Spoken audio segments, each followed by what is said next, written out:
आज का टॉपिक हम लेके आए हैं टीचिंग एप्टीट्यूड से हम शुरू कर रहे हैं। ठीक है, टीचिंग एप्टीट्यूड में हम प्रश्न करेंगे जो पीवाईपी है, जो पहले के पेपर में पूछे जा चुके हैं क्वेश्चन, उसका हम वीडियो लेके यहाँ पे आए हुए हैं। ठीक है, और ये हमारे काम आएगा DSSB के लिए, KVS के लिए, NVS के लिए, EMRS के लिए और CTET के लिए भी बहुत ही हेल्पफुल होगा ये वीडियो। ठीक है, तो हम शुरू करते हैं। वीडियो कैसे अगर अच्छा लगेगा तो लाइक शेयर सब्सक्राइब जरूर कीजिएगा। हम लेके प्रश्नों की श्रृंखला आएंगे, ठीक है, जो हमारे लिए बहुत ही हेल्पफुल होगा। तो हम शुरू करते हैं। पहला प्रश्न क्या कह रहा है कि ज्ञान निम्न में से किसके अंतर्गत आता है? मन प्रेरक ज्ञान क्षेत्र, जिसे साइकोमोटर डोमेन कहते हैं। दूसरा, संज्ञानात्मक ज्ञान क्षेत्र, जिसे कॉग्निटिव डोमेन कहते हैं। तीसरा है भाव विषयक ज्ञान क्षेत्र, जिसे अफेक्टिव डोमेन कहते हैं। चौथा है शिक्षा शास्त्र, जिसे पेडागोगी कहते हैं। तो ज्ञान निम्न में से किसके अंतर्गत आता है? तो ज्ञान जो आता है वो निम्न में से मन प्रेरक ज्ञान क्षेत्र यानी साइकोमोटर डोमेन के अंतर्गत आता है। तो पहला ऑप्शन क्या हो जाएगा? सही हो जाएगा। राजस्थान और मध्य प्रदेश में दलित और आदिवासी बच्चों की लंबी अवधि की शिक्षा का बहिष्कार किसने खोजा था? तो रम्या सुब्रमण्यम ने खोजा था। ठीक है, अगला प्रश्न क्या कह रहा है कि छात्रों के ज्ञान और सफलता के लिए आवश्यक कौशल के बीच का अंतर किस प्रकार से भरा जा सकता है? प्रायोगिक ज्ञान से, सामाजिक ज्ञान जीवन से, या दूर शिक्षक से, या जीवन के अनुभव से? तो छात्रों का जो ज्ञान है और सफलता के लिए जो आवश्यक कौशल है, इन दोनों के बीच का जो अंतर है उसको किसके द्वारा भरा जा सकता है? तो प्रायोगिक ज्ञान से भरा जा सकता है। तो इसलिए ऑप्शन पहला क्या हो जाएगा? सही हो जाएगा। अगला प्रश्न क्या कर रहा है कि मानव विज्ञान निम्न में से किसके अंतर्गत आता है? तो मानव विज्ञान जो है किसके अंतर्गत आता है? सामाजिक अध्ययन के, सामान्य विज्ञान के, या चीज़ों के सिद्धांत, या जैविक विज्ञान के? तो मानव विज्ञान जो आता है वो किसके अंतर्गत अध्ययन किया जाता है? तो सामाजिक अध्ययन के अंतर्गत मानव विज्ञान का अध्ययन किया जाता है। तो इसलिए ऑप्शन एक सही हो जाएगा कि सामाजिक अध्ययन मानव विज्ञान के अंतर्गत आता है। नहीं, मानव विज्ञान जो है वह सामाजिक अध्ययन के अंतर्गत आता है। अब बढ़ते हैं अगले प्रश्न की तरफ। अगला प्रश्न क्या कह रहा है कि एक विदेशी भाषा तेजी से कौन सीख सकता है? महिला सीख सकती है, कि पुरुष सीख सकता है, कि विदेशी सीख सकता है, या वयस्क व्यक्ति सीख सकता है? तो एक विदेशी भाषा तेजी से कौन सीख सकता है? तो एक विदेशी भाषा तेजी से महिला सीख सकती है। ठीक है, कौन सा ऑप्शन से हो जाएगा? पहला नहीं कि एक विदेशी भाषा को सबसे तेजी गति से कौन सीख सकता है? तो महिला सीख सकती है। अगला प्रश्न क्या कह रहा है कि पुरुष और महिला समाज के होते हैं, क्या होते हैं? दो तथ्य होते हैं, दो पंख होते हैं, दो आग होते हैं, या दो खंभे होते हैं? तो पुरुष और महिला समाज के क्या होते हैं? तो पुरुष और महिला समाज के दो पंख होते हैं। क्या होते हैं? पुरुष और महिला समाज के दो पंख होते हैं। तो इसलिए ऑप्शन दो सही हो जाएगा। अगला प्रश्न कह रहा है कि टॉप डाउन मॉडल और बॉटम अप मॉडल किसका हिस्सा है? यानी कि top down model, bottom up model किसका हिस्सा है? तो पढ़ने की गतिविधि का, परस्पर संवादात्मक प्रक्रिया का, कि लेखन कला का, या शिक्षक की गतिविधि का? तो टॉप डाउन मॉडल और बॉटम अप मॉडल किसका हिस्सा है? तो पढ़ने की गतिविधि का हिस्सा है। ठीक है, इसलिए ऑप्शन एक सही हो जाएगा। अगला प्रश्न क्या कह रहा है कि आत्मशिक्षण में क्या शामिल नहीं है? किसमें? आत्मशिक्षण में। जो ऑप्शन दिया है उसमें आत्मशिक्षण में शामिल नहीं है। प्रेरणा, स्वनिगरानी, स्वयं प्रबंधन, या स्व शिक्षण? तो आत्मशिक्षण में क्या शामिल नहीं होगा? तो आत्मशिक्षण हमारे अंदर अगर प्रेरणा है तो हम आत्मशिक्षण करेंगे, हम आत्मशिक्षण रहेगा तो स्वयं निगरानी करेंगे, स्वयं का प्रबंधन करेंगे। स्व शिक्षण जो है वह आत्मशिक्षण के अंतर्गत नहीं आता है।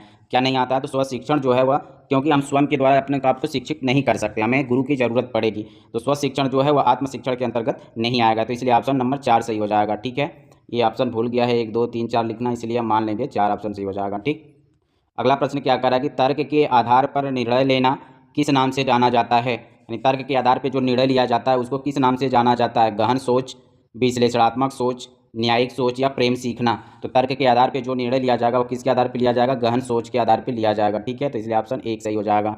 अगला प्रश्न क्या कह रहा है कि लोकोमोटर क्षति है, लोकोमोटर क्षति क्या कहलाती है? शरीर के अंगों में असीमित संचालन, सीमित दृष्टि, कम सुनने की क्षमता, सीखने की विकलांगता? तो जो लोकोमोटर क्या होता है? जो हमारे गति से संबंधित होता है, जो हम शरीर का संचालन करते हैं उससे संबंधित होता है। तो लोकोमोटर जो क्षति होगा किससे संबंधित होता? तो शरीर के अंगों से सीमित संचालन से संबंधित होगा। यानी हम अपने शरीर का जो अंग है उसको हम बहुत कम संचालित कर पा रहे थे। इसलिए ऑप्शन एक सही हो जाएगा कि लोकोमोटर क्षति किससे संबंधित हो जाएगी? तो शरीर के अंगों के सीमित संचालन से। अगला प्रश्न क्या कह रहा है कि समावेशी स्कूल के मुख्य मास्टर की मुख्य भूमिका और जिम्मेदारी क्या है? जो समावेशी स्कूल की बात कर रहा है कि समावेशी स्कूल में जो मुख्य मास्टर है उसकी मुख्य भूमिका क्या होगी और उसकी जिम्मेदारी क्या होगी? यह स्वीकार करते हुए कि सभी छात्रों को शामिल करने से लाभ होता है। दूसरा, विशेष बच्चों को विशेष ध्यान देना चाहिए। तीसरा, अच्छे बुनियादी ढांचों को अपनाना चाहिए, या विशेष शिक्षकों की नियुक्ति की जानी चाहिए। तो वो क्या करेगा? पहला ऑप्शन सही हो जाएगा कि यह स्वीकार करते हुए कि सभी छात्रों को शामिल करने से क्या होता है? लाभ होता है। तो समावेशी शिक्षा में क्या करा जाता है? सभी बच्चों को शामिल करके पढ़ाया जाता है। तो इसलिए ऑप्शन एक सही हो जाएगा। अगला प्रश्न क्या कह रहा है कि पर्यावरण शिक्षा बाल विहार, ये बिहार नहीं है, विहार है, बिहार जो घूमने के लिए परिचय होता है। तो पर्यावरण शिक्षा बाल विहार में शामिल है कैसे? यानी जो पर्यावरण शिक्षा है उसको बाल विहार में शामिल किया गया है कैसे? ठीक है, तो पहला क्या कह रहा है कि हाँ शामिल किया गया है। किस आधार पे? स्वच्छता पशु स्वच्छता पर, पशु पे, पौधे पे, अपशिष्ट आदि के बारे में शिक्षक के माध्यम से शामिल किया गया है। दूसरा नहीं। तीसरा जो शिक्षक सीखना है उस पर निर्भर करता है। चौथा स्कूल पाठ्यक्रम पर निर्भर करता है। तो पर्यावरण शिक्षा जो है बाल विहार में शामिल किया गया है। हाँ, शामिल किया गया है, पर्यावरण शिक्षा बाल विहार में शामिल किया गया है। तो ये ऑप्शन सही हो जाएगा। और कैसे शामिल किया गया है? तो स्वच्छता के आधार पर, पशु, पौधों और अपशिष्ट आदि के बारे में शिक्षक के माध्यम से शामिल किया गया है। तो इसलिए ऑप्शन नंबर 1 सही हो जाएगा। अगला प्रश्न क्या कह रहा है कि स्थानीय समुदायों के लिए समस्या सुलझाने की रणनीतियों का आदर प्राप्त किया जा सकता है स्थानीय स्वदेशी ज्ञान से, प्रक्रियात्मक ज्ञान से, या व्यक्तिगत ज्ञान से, या प्रस्तावनात्मक ज्ञान से। तो स्थानीय समुदायों के लिए समस्या सुलझाने की जो रणनीति है का आदर प्राप्त किया जा सकता है स्थानीय स्वदेशी ज्ञान से प्राप्त किया जा सकता है। तो ऑप्शन 1 सही हो जाएगा, स्थानीय स्वदेशी ज्ञान। अगला प्रश्न क्या है कि फोनेमिक जागरूकता किसके माध्यम से सबसे अच्छा विकसित किया गया है? ठीक है, यानी फोनेमिक जागरूकता जो है किसके माध्यम से सबसे अच्छा विकसित किया गया है?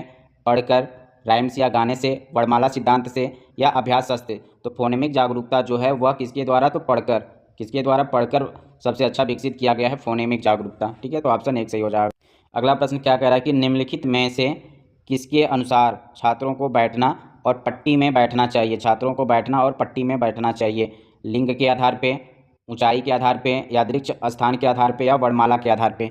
तो रैंडम, ये यादृच्छ का मतलब हो जाएगा रैंडम, रैंडम आधार पर बैठाना चाहिए। रैंडम मतलब किसी भी तरह बैठा सकते हो। तो निम्नलिखित में से किसके अनुसार छात्रों को बैठाना चाहिए और पट्टी में बैठाना चाहिए? तो ऑप्शन सी हो जाएगा, यादृच्छिक स्थान के आधार पर बैठाना चाहिए, यानी रैंडम बैठाना चाहिए। ना तो लिंग के आधार पर बैठाना चाहिए, ना ऊंचाई के स्थान के आधार पर, ना तो वर्णमाला के आधार पर। किस आधार पर? यादृच्छिक स्थान के आधार पर बैठाना चाहिए। अगला प्रश्न क्या कह रहा है कि समाज द्वारा शासन और नियंत्रित समाज को क्या कहा जाता है? यानी समाज द्वारा शासन और नियंत्रित समाज को, समाज द्वारा जो समाज शासित हो रहा है और नियंत्रित किया जा रहा है उस समाज को क्या कहा जाता है? पितृसत्ता प्रणाली, मातृसत्ता प्रणाली, लोकतांत्रिक प्रणाली और नारीवाद। क्या कहा जाता है? समाज द्वारा शासन और नियंत्रित समाज को पितृसत्तात्मक प्रणाली कही जाती है। क्या कही जाती है? पितृसत्तात्मक प्रणाली कही जाती है। अगला प्रश्न है कि स्वास्थ्य हो गया, क्या हो गया? स्वास्थ्य हो गया, स्वास्थ्य हो गया, पर्यावरण हो गया, प्राकृतिक खतरों के बारे में अध्ययन करना किसके अंतर्गत आता है? सामाजिक अध्ययन के अंतर्गत, सामान्य विज्ञान के अंतर्गत, या पर्यावरण सिद्धांत के अंतर्गत, या प्राथमिक शिक्षा के अंतर्गत। तो स्वास्थ्य हो गया, पर्यावरण हो गया, प्राकृतिक खतरों के बारे में अध्ययन किया जाता है तो वह सामान्य विज्ञान के अंतर्गत अध्ययन किया जाता है। किसके अंतर्गत? सामान्य विज्ञान के अंतर्गत अध्ययन किया जाता है। ऐसा एक प्रश्न पहले आ चुका है, वो पूछा था सामाजिक अध्ययन। तो मानव का अध्ययन सामाजिक अध्ययन के अंतर्गत किया जाता है। वैसे स्वास्थ्य की बात करें, पर्यावरण, प्राकृतिक खतरों की बात करें तो सामान्य विज्ञान के अंतर्गत किया जाता है। अगला प्रश्न क्या कह रहा है कि स्कूल के बच्चों के लिए शैक्षणिक कार्यक्रम के बारे में कौन चिंतित था? यानी स्कूल के बच्चों के लिए शैक्षणिक कार्यक्रम के बारे में कौन चिंतित था? शारदा बाल गोपालन, जॉन डेविस, पार्वती रेट्टुकुल्टा, या मोंच गुंडम विश्वेश्वरैया। तो स्कूली बच्चों के लिए शैक्षणिक कार्यक्रम के बारे में कौन चिंतित था? तो शारदा बाल गोपालन चिंतित थे। कौन थे चिंतित? तो शारदा बाल गोपालन चिंतित थे स्कूल के बच्चों के शैक्षणिक कार्यक्रम के लिए। अगला प्रश्न क्या कह रहा है कि जिसे दृश्य और श्रवण हानि हो ऐसा बच्चा किस श्रेणी के अंतर्गत आता है? विशेष बच्चा, विकलांग बच्चा, बौद्धिक रूप से क्षीण बच्चा, या लोकोमोटर क्षति से पीड़ित बच्चा। तो जिस बच्चे में दृश्य का प्रॉब्लम हो, श्रवण सुनने का प्रॉब्लम हो, तो ऐसे बच्चे को किस श्रेणी के अंतर्गत लाया गया? तो ऐसे बच्चों को विशेष बच्चा के अंतर्गत लाया जाता है, एक्सेप्शनल चाइल्ड के अंतर्गत उसको लाया जाता है। ठीक है, विकलांग शब्द प्रयोग नहीं किया जाता है, दिव्यांग प्रयोग किया जाता है। बौद्धिक रूप से क्षीण बच्चा, यहाँ पर माइंड का बात नहीं हो रहा है, यहाँ दृश्य और श्रवण का बात हो रहा है, इसलिए बौद्धिक बच्चा नहीं होगा। लोकोमोटर, यहाँ हाथ पैर से कोई प्रॉब्लम नहीं, यहाँ पे आँख और कान से प्रॉब्लम है, तो स्पेशल बच्चा जो होगा सही हो जाएगा। अगला प्रश्न क्या कह रहा है कि शिक्षा का असली लक्ष्य क्या है? क्या करना शिक्षा का असली लक्ष्य है? सीखने का अभ्यास करना, अच्छी संभावनाएं पाना, अच्छे नागरिक बनना, या जागरूकता प्रदान करना। तो शिक्षा का असली लक्ष्य क्या है? तो शिक्षा का असली लक्ष्य है अच्छा नागरिक बनना। क्या है? अच्छा नागरिक बनना है। तो इसलिए ऑप्शन 3 सही हो जाएगा कि शिक्षा का असली लक्ष्य अच्छा नागरिक बनना। अगला प्रश्न क्या कह रहा है कि दस्तावेज जो पाठ्यचर्या के मानकों को निर्धारित करता है वह क्या कहलाता है? यानी कि ऐसा दस्तावेज जो पाठ्यचर्या के मानकों को निर्धारित करता है वह क्या कहलाता है? पाठ्यचर्या या ढांचा, फ्रेमवर्क, करिकुलम, पाठ्यक्रम, सिलेबस, पाठ्यक्रम का सिद्धांत, या संगठनात्मक पाठ्यचर्या। तो क्या कहलाता है वो दस्तावेज जो पाठ्यचर्या के मानकों का निर्धारित करता है? तो करता है पाठ्यचर्या, ढांचा, या फ्रेमवर्क कहलाता है, करिकुलम कहलाता है। ठीक है, पाठ्यक्रम जो होता है, पाठ्यचर्या जो होती है वो बहुत विस्तृत होता है, और सिलेबस जो होता है, पाठ्यक्रम जो होता है वह सीमित होता है। ठीक है, अगला प्रश्न क्या कह रहा है कि शब्दावली विकास निम्नलिखित में से किसका एक आवश्यक घटक है? कौन सा विकास? शब्दावली विकास। शब्दावली विकास जो होता है वह किसका एक आवश्यक घटक है? तो निर्देश पढ़ना, सुनने का कौशल, लेखन कला, या भाषा कौशल। तो शब्दावली विकास का एक आवश्यक घटक क्या है? निर्देश का पढ़ना होता है। यानी कि आपके जब शब्दावली का विकास होगा, बहुत सारे शब्दों का ज्ञान आपके अंदर आ गया, तो क्या विकास होगा? आपको तब निर्देश पढ़ना सीख जाओगे, बहुत सारी चीज़ों को पढ़ना सीख जाओगे। सुनने का कौशल शब्दावली विकास के अंतर्गत नहीं आएगा। आप चीज़ों को सुन रहे हो तो जो सामने वाला बोल रहा है तो उसका विकास हुआ ना, तो वो चीज़ों को बोल रहा है ना, तो लेखन कला के अंतर्गत आएगा। तो शब्दावली विकास के अंतर्गत क्या आएगा? निर्देशन, पढ़ना। अगला प्रश्न क्या है कि जेंडर एक सामाजिक अंतर है। जेंडर क्या है? जेंडर का जो अंतर देखा जाता है वो सामाजिक स्तर पर देखा जाता है, जबकि लिंग क्या है? जैविक अंतर है, पारंपरिक अंतर है, सांस्कृतिक अंतर है या संवेदनशील है। तो सेक्स जो है वो कौन सा अंतर है? तो जैविक अंतर है। ठीक है, जब आप जेंडर की बात करें तो वो सामाजिक अंतर देखने को मिलता है। ठीक है, जेंडर गैप की बात करें तो। और सेक्स जो होता है, लिंग जो होता है, वो किस आधार पर है? तो जैविक आधार पर माना गया है। एकेडमिक ज़रूरत के अलावा किशोरावस्था के छात्रों के लिए निम्नलिखित में से क्या आवश्यक है? भावनात्मक और प्रेरक आवश्यकताओं को संबोधित करना, लिंग भेदभाव की व्याख्या करना, नवीनतम शिक्षक गैजेट के साथ लैस करना और सुंदर सीखने का माहौल। तो एकेडमिक ज़रूरत के अलावा किशोरों के छात्रों के लिए निम्नलिखित में से क्या आवश्यक है? तो आवश्यक है नवीनतम शिक्षक गैजेट के साथ इनको क्या करना? लैस करना है। ठीक है, नहीं, क्या करना है? भावनात्मक और प्रेरक आवश्यकताओं को संबोधित करना है। ठीक है, अगला प्रश्न क्या कह रहा है कि शिक्षार्थी पढ़ना और लिखना सर्वश्रेष्ठ तरीके से तब सीखते हैं जब वे, यहाँ पे ये होगा, ये गलत हो गया, यहाँ पे होगा जब वे किताबों के साथ बातचीत कर रहे होते हैं। किसके द्वारा? किताबों के साथ बातचीत कर रहे होते हैं, जब वो नियमित प्रशिक्षण में भाग ले रहे होते हैं, जब विवेक कक्षा में पढ़ रहे होते हैं, जब कला सीखने में यानी शिक्षार्थी पढ़ना और लिखना सर्वश्रेष्ठ तरीके से सीखेगा जब वह किताबों में बातचीत करने लगते हैं, यानी पूरी तरह किताबों में एकदम समाहित हो जाते हैं। सारी चीज़ें वो ज्ञान के माध्यम से बोलना सीखना सारी चीज़ें हो जाती हैं। तो उस समय शिक्षार्थी पढ़ना और लिखना सर्वश्रेष्ठ तरीके से सीखते हैं।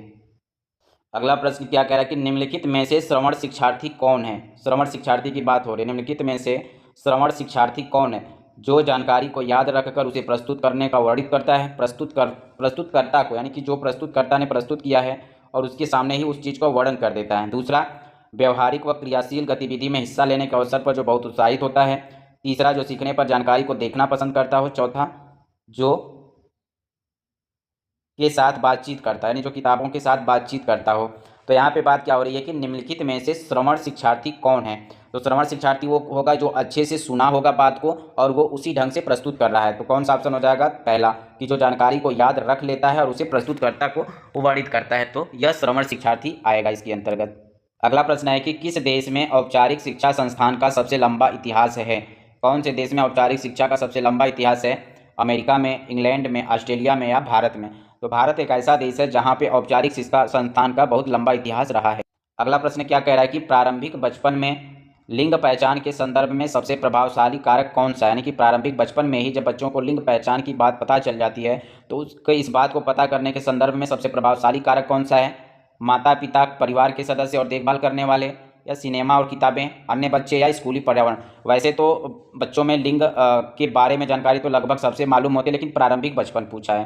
कौन सा पूछा है? तो प्रारंभिक बचपन में बच्चा घर पे ही रहता है तो माता पिता हो जाएंगे और परिवार के सदस्य हो जाएंगे और उनका जो देखभाल करने वाले लोग हैं उनके द्वारा प्रारंभिक बच्चे में लिंग पहचान की जानकारी प्राप्त होती है। अगला प्रश्न क्या कह रहा है कि मौलिक अधिकारों के परावर्तन के लिए सर्वोच्च न्यायालय और उच्च न्यायालय के पास निर्देश, आदेश या जारी करने की शक्ति क्या है? जनहित याचिका, कानून, रिट या याचिका? तो मौलिक अधिकारों के परावर्तन के लिए जो सर्वोच्च न्यायालय और उच्च न्यायालय के पास जो निर्देश और आदेश जारी करने की शक्ति है तो वह क्या कहलाती है? रीट कहलाती है। क्या कहलाती है? रीट कहलाती है। यह था टीचिंग एप्टीट्यूड से संबंधित PYQ था। ठीक है, तो ऐसे ही हम लेके आएंगे। अभी हमारा एग्जाम होने वाला है EMRS का, KVS NVS का, इसमें बहुत ही हेल्पफुल करेगा। ठीक है, तो वीडियो आपको कैसा लगा? अगर वीडियो अच्छा लगा तो लाइक शेयर सब्सक्राइब जरूर कीजिएगा ताकि आने वाली वीडियो आपको आसानी से मिल सके और आप अच्छा अंक प्राप्त कर सकें क्वेश्चन को सॉल्व करके। ठीक है, धन्यवाद।